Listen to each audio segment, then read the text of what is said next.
Happy birthday தலைவா. Happy birthday Rajinikanth sir. என் வழி தனி வழி. Happy birthday Rajini sir. Rajini sir ரொம்ப பிடிக்கும் எங்களுக்கு. இதான் ஃபர்ஸ்ட் டைம் தியேட்டரில் I got to experience it and வேறு லெவல். கண்ணெல்லாம் கலங்கிடுச்சு. லைக் ஃபேன் மூமெண்ட்டாக இருந்தது. உணவுபூர்வமாக சொல்கிறேன், நன்றி தலைவா. இன்னும் நீங்கள் நிறைய படம் பண்ணணும், நிறைய படம் பண்ணி ஆரோக்கியமாக இருக்கணும். நன்றி தலைவா.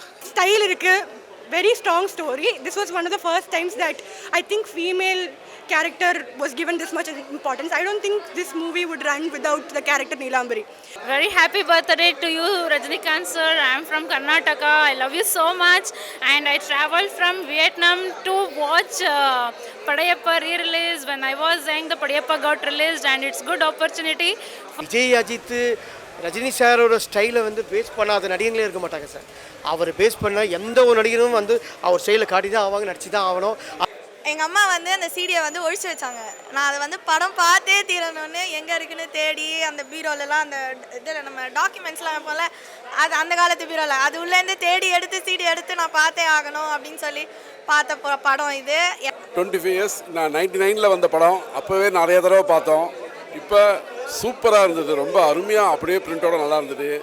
என் வழி தனி வழி மறக்காதீங்க. டிவியில் இதுக்கு ஃபஸ்ட்டு சீனு டிவியில் பார்க்குறதுக்கும் இல்லை நேரில் பார்க்கறதுக்கு வித்தியாசம் இருக்குல்ல, செம்ம வேறு லெவல். ஒரு ஹாப்பியாக இருக்குது, அவ்வளோதான். Happy moment, full enjoyment. Actually Padayappa கண்டிப்பாக என்னோட டாப் 10 ஃபேவரட் மூவிஸில் ஒன்று. ஆனால் நான் படையப்பாவை தியேட்டரில் பார்த்ததில்ல. இல்லை, ஏன்னா நான் அப்போ இல்லை. ஐ மீன் நான் ரொம்ப லேட்டாக தான் பார்த்தேன். அப்போது நான் பிறக்கும் போதெல்லாம் அது இல்லை. பட் இதான் ஃபர்ஸ்ட் டைம் தியேட்டரில் I got to experience it and வேறு லெவல். கண்ணெல்லாம் கலங்கிடுச்சு. லைக் ஃபேன் மூமெண்ட்டாக இருந்தது.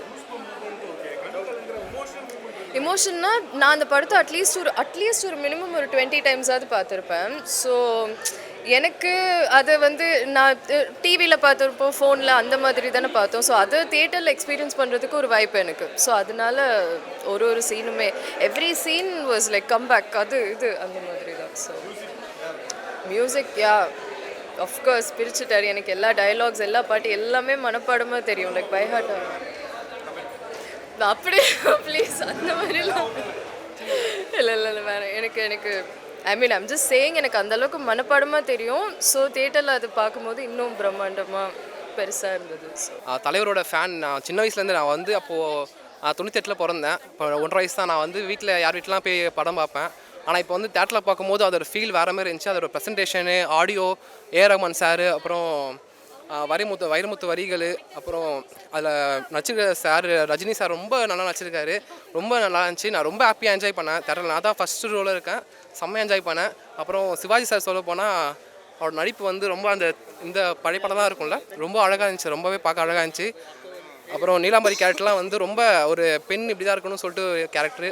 சாரோட டைலாக் டெலிவரி, ட்ரெஸ் சென்ஸ்லாம் என்னோடய கல்யாணத்துக்கும் சரி, என்கேஜ்மெண்ட்டுக்கும் சரி அந்த ட்ரெஸ் தான் நான் போடணும்னு ஆசைப்பட்றேன். அந்தளவுக்கு நான் ரொம்ப உணவுபூர்வமாக சொல்கிறேன், நன்றி தலைவா. இன்னும் நீங்கள் நிறைய படம் பண்ணணும், நிறைய படம் பண்ணி ஆரோக்கியமாக இருக்கணும். நன்றி தலைவா. நான் ஃபஸ்ட்டு கேடிவியில் தான் அந்த படத்தை பார்த்துருக்கேன். எனக்கு சின்ன வயசு ஞாபகம் ஜாஸ்தி. நான் ரஜினியோட ஃபேனு. அப்போ பார்த்ததுக்கும் இப்போ பார்த்ததுக்கும் இப்போ புதுசாக தேட்டரில் பார்க்கும்போது பயங்கரமாக இருக்குது. என்னென்னா அந்த நாஸ்டாலஜிக் ஃபீலிங் தான். அப்போது தலைவரை பார்த்த அந்த கிரேஸு, அந்த ஸ்டைலு இன்னமும் அதே மாதிரி நம்ம பார்க்குறோம்ல, அதுதான் அந்த தலைவரோட அந்த மொத்த ஆறாவும் மொத்தமாக அந்த தேட்டரில் உட்காந்து பார்த்தோம். நல்லா இருந்தது, பயங்கரமாக என்ஜாய் பண்ணோம். அந்த டைலாக்ஸு, அப்போ வச்சுருந்த டைலாக்ஸு, அந்த ஸ்டைலு, அப்புறம் அந்த ஊஞ்சல் சீனு, இது எல்லாமே பக்காவாக இருந்தது, சூப்பராக இருந்தது. மறுபடியும் அந்த ஃபீலிங்லாம் அதை சொல்ல முடியல, அதை எக்ஸ்ப்ரெஸ் பண்ணவே முடியல. அந்த மாதிரி இருந்தது, ரொம்ப சூப்பராக இருந்தது. கூஸ் பம்ப்ஸ் தான். அது ஒரு சீனுக்கும் கூஸ் பம்ப்ஸு. ஒரு ஸ்டைலு, அந்த கண்ணாடியை போடுற ஸ்டைலு, நீலாம்பரி கிட்ட பேசுகிற ஸ்டைலு, ரம்யா கிருஷ்ணனோட ஆக்டிங்லாம் இப்போ தான் முழு ஸ்க்ரீனில் பெருசாக பார்க்குறோம். அதெல்லாம் இன்னும் பயங்கரமாக இருந்துச்சு, ரொம்ப நல்லா இருந்துச்சு. ஆனால் எனக்கு ரொம்ப பிடிச்சிருந்துச்சு. எப்படி சொல்கிறது, எனக்கு 3 வயசு எனக்கு இன்னும் ஞாபகம் இருக்குது. நான் திருப்பி சொல்கிறேன். எங்கள் அம்மா அந்த சீடியை ஒழிச்சு வச்சாங்க. நான் அதை படம் பார்த்தே தீரணும்னு எங்கே இருக்குன்னு தேடி அந்த பீரோலலாம் அந்த இதில் நம்ம டாக்குமெண்ட்ஸ்லாம் போல் அது அந்த காலத்து பீரோவில் அது உள்ளேருந்து தேடி எடுத்து சீடி எடுத்து நான் பார்த்தே ஆகணும் அப்படின்னு சொல்லி பார்த்த படம் இது. எப்போ அந்த நீலாம்பரி கேரக்டரில் அந்த கல்யாண பார்த்துக்கிட்டே இருப்பாங்களே அந்த மாதிரி நான் படையப்பா பார்த்துக்கிட்டே இருந்தேன் நான். ஸோ எனக்கு அந்த அளவுக்கு எனக்கு படம் வந்து ரொம்ப பிடிக்கும். ஏன்னா ஃபஸ்ட்டு திங் வந்து ரஜினிகாந்த் சார், ரெண்டாவது வந்து AR Rahman. I'm very big fan of AR Rahman sir. இப்போ இல்லை. ஸோ அதனால் எனக்கு வந்து இதெல்லாம் இதுவாகி எனக்கு ரொம்ப பிடிச்சிருந்துச்சு. கேஎஸ் ரவிக்குமார் சார் சொல்லவே வேணாம். அவரோட காமெடி சீன்ஸாக இருக்கட்டும், அவரோட டைலாக்ஸாக இருக்கட்டும், எல்லாமே சூப்பராக இருக்கும். ஸோ அதனால் எனக்கு ரொம்ப பிடிச்சிருந்துச்சு. நான் 2001 தான் born, பட் ரொம்ப நிறைய வாட்டி பார்த்துருக்கேன். இல்லை டிவியில் கேடிவி சன் டிவியில் மாற்றி மாற்றி போட்டே இருப்பாங்க. So I watch it easily more then 50 times. தெரியல, ஸ்டைல் இருக்குது, very strong story. This was one of the first times that I think female character was given this much importance. I don't think this movie would run without the character Neelambari. And adume kadaisi varaikkum they didn't, Neelambariyoda character vandu she is stubborn. Kadaisi varaikkum they gave that character is justice. She didn't kadaisila maarala avanga. She would rather kill herself rather than surrendering to him. Neelambari character, I think it opened waves for Ramya Krishnan also. She was saying, adnale she was able to do a film like Bahubali. She was able to prove herself. So I think ரொம்ப நிறைய இருக்குது. But I would say அந்த இன்டர்வெலுக்கு அப்புறம் ஜுப்பா போட்டு அந்த இதால் இதை கீழே போட்டு மூஞ்சலை கீழே போட்டு கால் மேலே கால் போட்டு உட்காருறது வேறு எல்லாமே வேறு level. மியூசிக்குமே there is not one bad song in this film. Every single song I know the words to every single song. Lyricsum, the music making, background score and transition. I know people talk about transitions in films like Loka and all, but idlayume there was a transition from kenathilinde vera edukko they did a transition paalukku. ஆமா correct. பயங்கரமாக இருந்துச்சு. தலைவர் தான் ஃபுல்லாகவே இங்கே வந்து அந்த எல்லா தூக்கி போட்டலாம். தலைவர் படம் மட்டும் ஓட்டினா போதும், ஃபுல்லாக வந்து பார்த்துட்டே இருப்பேன் டெய்லியுமே. ஊஞ்சல் சீனை பற்றி சொல்லு. ஊஞ்சல் சீன் வெறித்தனமாக இருந்துச்சு. ஆஹா, நான் அப்போ குழந்தை இல்லை, இப்போ தான் வரேன் நான். ஆமாம், பிறக்கலை. இப்போ வந்து பயங்கரமாக இருந்துச்சு, சூப்பராக இருந்துச்சு தலை. அதான் உங்களுக்கே நீங்களே எத்தனை தடவை பார்த்துருவோம், உங்களுக்கே தெரியும்ல, பயங்கரமாக இருந்துச்சு. ரீப்ளேஸ்மெண்ட்டே கிடையாது. ரீப்ளேஸ்மெண்ட்டே இல்லை தலைவர். கண்டிப்பாக பழைய படம் எவ்வளோ கூட்டம் வந்துருக்குது. தலைவர் தான் இங்கே எல்லாமே. புது படம் கூட அப்படி கிடையாது, சேம் அதே தான். அந்த ஊஞ்சல் சீன் தான். ஊஞ்சல் சீனுக்கு இன்னும் 100 தடவை கூட போய் பார்க்கலாம். புரியுதுங்க, அவ்வளோ ஃபயரு. ஈட்டாரா போதும், மொத்தமே தேட்டரே அலர்ந்து அங்கே உள்ள. ஆக்சுவலி நான் நீலாம்பரிக்காக தான் படம் பார்க்க வந்தேன். மாஸ் இல்லை தலைவருக்காக வந்தேன். பிடிக்க ரொம்ப. ஹாப்பி பர்த்டே ரஜினி சார், நல்லபடியாக நீங்கள் 100 வருஷம் வாழணும். ரொம்ப பவர்ஃபுல்லான கேரக்டர். ஆக்சுவலி ரஜினி சாருக்கு ஈக்குவலாக பண்ணியிருக்காங்க நீலாம்பரி. ஸோ அப்போலேருந்தே அந்த படம் எனக்கு ரொம்ப பிடிக்கும். நான் பிறக்கிறதுக்கு முன்னாடிலேருந்தே இந்த படம் ரிலீஸ் ஆகிடுச்சு. ஸோ எனக்கு சின்ன வயசுலேருந்தே ஆசை இந்த படம் தியேட்டரில் பார்க்கணும் அப்படின்னு சொல்லிட்டு. இல்லை தியேட்டர் வந்திருக்கேன். இந்த படம் தியேட்டரில் பார்க்கணுன்னு எனக்கு இருந்துச்சு. ஆமாம், ஃபஸ்ட் டைம் இப்போ தான் பார்க்குறேன். 99ல் ரிலீஸ் ஆச்சு, நான் 2000. ஸோ இப்போ நான் பார்க்குறேன். அதனால் ரொம்ப ஹாப்பி பார்த்தது.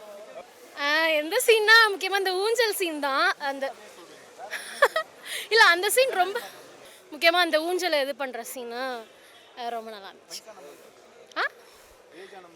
யாருக்கு? ரஜினி சாருக்கு. ஆமாம் கண்டிப்பாக. படையப்பா வேற லெவல் படம். அதாவது 10 வயசில் பார்க்குறப்ப எப்படி ஒரு எனர்ஜி இருந்திருக்கோம்ல. ஆமாம், 99. அப்போ நான் 89ல் பிறந்தேன். 10 வயசில் பார்க்குறப்ப நான் ஒரு எனர்ஜியாக இருந்திருப்பேன். இப்போ குழந்தை ஜாலியாக இருந்திருப்பேன்ல. 36 வயசு ஆனது காமெடி ஒர்க் அவுட் ஆயிடுச்சு. அது இப்போ உள்ள படங்கள் என்ன பிரச்சனைனா, இந்த மாதிரி உங்களை அறியாமல் சிரிக்க வைக்கிறதுலாம் நடக்காது. இப்போ பிரச்சனை என்னென்னா, ஒரு கார் பறக்குது அப்படின்னா, கார் பறக்குதப்போ கார் பறக்குது நம்ம பார்த்தோம்ல. இப்போனா அது எப்படி பறக்கும், அது எப்படி ஒரு குறுக்க ஒரு மரம் போட்டால் இப்படி பறக்கும் அப்படின்னு லாஜிக் பார்க்க ஆரம்பிச்சு ஒரு வசனங்கள் பேசுகிறதுல எதிர்கருத்து பேசணும்னு அது முயற்சி பண்ணி இந்த கமர்ஷியல் படங்களே கொண்டுட்டாங்களோன்னு எனக்கு ஒரு ஃபீல் இருக்குது. ஓவர் இன்றைக்கெலாம் பேன் இண்டியா ஒரு பெரிய படம்னா என்னென்னா பேன் இண்டியா படம் எல்லா ஸ்டார்ஸையும் கூட்டு வருது. பட் இதுவே எனக்கு தெரிஞ்சு பெரிய படம் தான் அந்த காலத்தில். ரம்யகிருஷ்ணன், சௌந்தர்யா, ரஜினிகாந்த், நாசர், அப்பாசன், ஏகப்பட்ட ஸ்டார்ஸ் இருப்பாங்க. ARR BGM, KS Ravikumar production இயக்கம்னு வரும்போது இது ஒரு பெரிய படமாக தான் இருந்தது. ஸோ அந்த படத்துக்குரிய ஒரு டெம்ப்ளேட்டில் கமர்ஷியல் படம்னா எப்படி இருக்கணும் அப்படின்றதுக்கான ஒரு பெஸ்ட் எக்ஸாம்பிள்னா படையப்பா தான். எல்லாமே வைப்பு தான். எனக்குலாம் வந்து ஆரம்பிக்கிற சீன்லேருந்து வைப்பு தான். அவர் சுருட்டு பிடிக்கிற சீனாக இருக்கட்டும், அவர் அதாவது தலைமை ஸ்லோ மோஷனில் திரும்பும்போது ஏஆர் பிஜிஎம் போடுவார்ல, எல்லா சீனும் வைப்பு தான். எனக்கு மோஸ்ட் ஃபேவரட் என்னன்னா லாஸ்ட் கிளைமேக்ஸில் அப்படி ரஜினி அப்படி கண்ணை முடிட்டு இப்படி போகும்போது ஒரு பிஜிஎம் வரும்.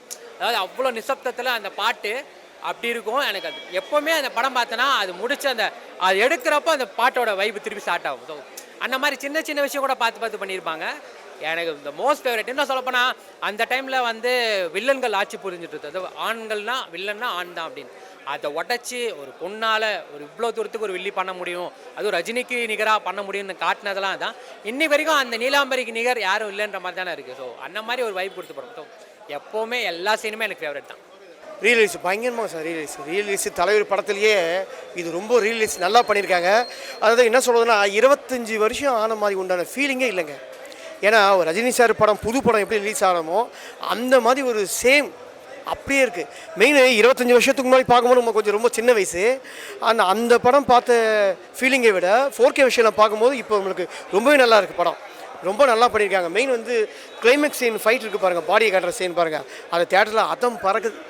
ஓகேங்களா, விசில் சத்தம் பறக்காத இதுவே இல்லை, அது அந்தளவுக்கு நல்லா சூப்பராக பண்ணியிருக்காங்க. மெயின் அது வந்து 4K விஷயத்தில் எஃபெக்ட் நல்லா கொடுத்துருக்காங்க, நல்லா பண்ணிக்காங்க படத்தில். உங்களுக்கு தெரிஞ்சிருக்காது, உங்களுக்கு தெரிஞ்சிருக்கும். மீடியா வந்து இப்போ வளர்ந்துருச்சு. அந்த டைமில் வந்து மீடியா கொஞ்சம் வந்து வளரல, கம்மி. பத்திரிக்கை தான் மெயின் எல்லாமே. ஓகேங்களா, ரஜினி சார் பண்ணுற ரெக்கார்டெல்லாம் சில பேருக்கு அந்தளவுக்கு தெரியாது. இப்போ இருக்க 2K கிஸ்ட்டுக்கெலாம் அதாவது என்ன ஸ்டைல் ட்ரெஸ் பண்ணாலும் அது எல்லாம் ட்ரெண்டிங் ஆகும். கயிறு கட்டினாலும் சரி அது அந்தளவுக்கு சேல்ஸ் ஆகும். ஓகேங்களா, இது மாதிரி 4 பேக்கெட் வச்சுருக்க பேண்ட்லாம் ரஜினி சார் தான் போட்டு வருவார். ஓகேங்களா, அது எல்லாம் அந்த டைமில் அந்த காலகட்டத்தில் ஃபேமஸ். நாங்கள்லாம் வந்து ஒரு டைமில் லாட்ரி டிக்கெட் வந்து விற்பாங்க. அப்போ மூட்டையாக எடுத்துக்கிட்டு ஆல்பர்ட் தேட்டரு, கமலா தேட்டரு, உதயத்தெல்லாம் எடுத்து போய் கொட்டிட்டு இது பண்ணுவோம். ஸோ அப்போ கிடைச்ச என்ன அதே வைஃபோ அதே வைப்பு தான் இப்போவும். அந்தளவுக்கு படத்தில் வந்து ரெண்டாவது என்ன சொல்கிறது, ஏன் சார் விஜய் அஜித் ரஜினி சாரோட ஸ்டைலை வந்து பேஸ் பண்ணாத நடிகங்களே இருக்க மாட்டாங்க சார். அவர் பேஸ் பண்ண எந்த ஒரு நடிகரும் வந்து அவர் ஸ்டைலை காட்டி தான் ஆவாங்க, நடிச்சு தான் ஆகணும். அது நமக்கு ரஜினி ஸ்டைல் தான் தெரியும். ஏன்னா ஒரு டைமில் வான்மதி படம்லாம் பார்த்துருப்பீங்க அஜித்குமார். அந்த படத்தில் புள்ளையாப்பட்டி நீ தான் ஹீரோப்பா, கருணை வச்ச நானும் ஹீரோப்பான்னு சொல்லும்போது கரெக்டாக என்ன பண்ணுவாங்க, ரஜினி சாரோட காலை ஊந்து அந்த போஸ்ட் தொட்டு தான் வாங்குவாங்க. அதே மாதிரி விஜயும் அப்படி தான். இல்லை, இதுதான் ஃபஸ்ட் டைம் பார்க்குறேன், மூவியே இப்போ தான் பார்க்குறேன். ஃப்ரெண்ட்ஸ்க்காக வந்தேன், பட் நான் என்ஜாய் நல்லா பண்ணேன். இல்லை ஃபஸ்ட் டைம் வந்து என் ஃப்ரெண்ட்ஸ்க்காக வந்திருக்கேன். அவங்க ஃபஸ்ட் டே ஃபஸ்ட் ஷோ பார்க்கணுன்னு சொன்னாங்க, அதனால் ரொம்ப என்ஜாய் பண்ணேன். ரொம்ப ஜாலியாக இருந்துச்சு, என்ஜாய் பண்ணி பார்த்தோம் ஃப்ரெண்ட்ஸோடு வந்ததுனால. அந்த ஊஞ்சல் சீன் அந்த அதுதாங்க கூஸ் பம்ப்ஸாக இருந்துச்சு. நான் இப்போ தான் ஃபஸ்ட் டைம் பார்க்குறேன், ரொம்ப என்ஜாய் பண்ணேன். ஐயோ அவங்கள நான் பார்த்துக்கிட்டே இருந்தேன். பசங்க பார்க்குறவங்களையும் நாங்கள் பார்த்தோம். மாசாக இருந்துச்சு. எங்கள் அப்பா சொல்லுவார், எங்கள் அப்பாவுக்கு ரொம்ப பிடிக்கும். நாங்கள் இப்போ தான் பார்க்குறோம், அது இப்போ தான் தெரியுது. மூவி பெரிய ஸ்க்ரீன் பார்க்கும்போது தான் அவங்க ஆக்டிங்லாம் தெரியும். அவங்க தான் அந்த ஒரு சைடு அப்படியே படத்தை எடுத்துகிட்டு போவாங்க. சூப்பராக அப்படியே நல்லா இருந்துச்சு. ரொம்ப நாளாக அதை பார்க்காம வச்சுருந்தது, தேட்டரில் தான் பார்க்கணுன்னு சொல்லிட்டு கரெக்டாக இருந்துச்சு. மியூசிக்லாம் பிச்சு உதறி இருப்பாங்க, சொல்லவே வேணாம். தலைவர் தான் மசாவாக இருந்துச்சுண்ணா. சிவாஜி எனக்கு ரஜினி மேலே தான் கண்டு போகும், ரஜினி தான். வடிவேலையே இல்லை இதில், செந்தில் காமெடி அது நல்லா ஒர்க் அவுட் ஆச்சு. ரொம்ப நாளுக்கு அப்புறம் பழைய காமெடியாக இருந்தாலும் இப்போ என்ன காமெடியே இல்லையே, பழசாக இருந்தாலும் இது சூப்பராக இருந்துச்சு. அந்த ஊஞ்சல் சீன் தான் ரொம்ப வெயிட் பண்ணிகிட்டே இருந்தால் கரெக்டாக வரும்போது கூஸ் பம்ப்ஸ் ஆயிடுச்சு.